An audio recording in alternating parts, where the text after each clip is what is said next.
আরও একটা নতুন রেসিপির সাথে হাজির হলাম। আজকে একটা সুজির স্ন্যাক্স বানিয়ে দেখাবো। তার জন্য নিয়ে নিয়েছি সুজি, সিদ্ধ করা আলু, চিলি ফ্লেক্স। কড়াই সামান্য জল গরম করতে দেব, তার মধ্যে দিয়ে দেব গোটা জিরে, সামান্য স্বাদ মতো নুন আর চিলি ফ্লেক্সটা দিয়ে খুব ভালো করে আমি মিশিয়ে নেব। এবার এর মধ্যে সুজিটা দিয়ে ভালো করে আমি এটা মিশিয়ে নেব।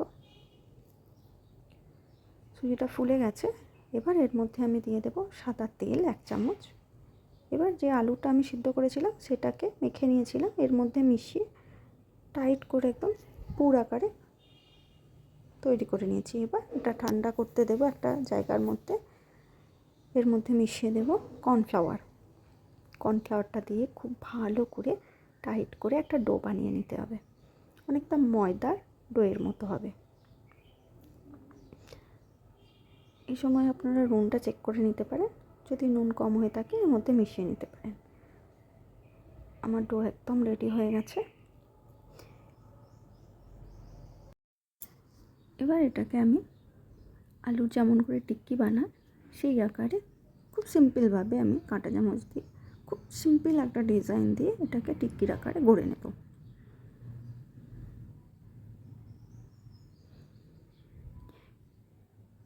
এই সুজির এই স্ন্যাক্সটা চা বা কফির সাথে কিন্তু খুব ভালো লাগে। শীতের বিকেলে এই সুজির টিক্কি, চা বা কফি, বন্ধুদের সাথে আড্ডা বা বাড়ির লোকের সাথে সময় কাটানো, আর কোনো কথাই হবে না। একবার বানিয়ে দেখবেন, আশা করছি আপনাদের কিন্তু খুব ভালো লাগবে।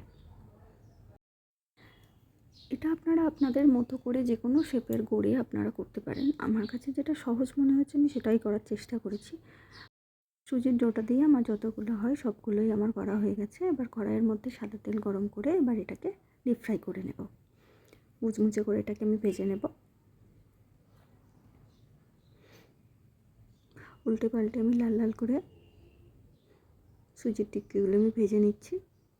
আমি এটাকে সুজির টিক্কিই বলছি, আপনারা চাইলে আপনাদের মনের মতো করে নাম দিতে পারেন। এগুলো অনেকটা ভাজা হয়ে গেছে আমার।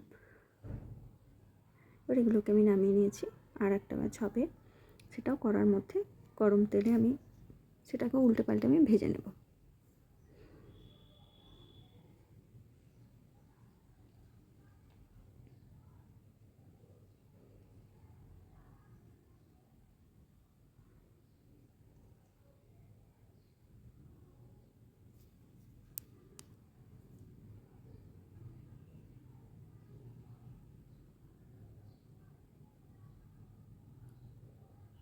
এটাও খুব ভালো করে আমি লাল লাল করে উল্টে পাল্টে ভেজে নিচ্ছি। সবগুলোই আমার ভাজা হয়ে গেছে, একদম তৈরি হয়ে গেছে মুচমুচে সুজির টিক্কি। Thank you.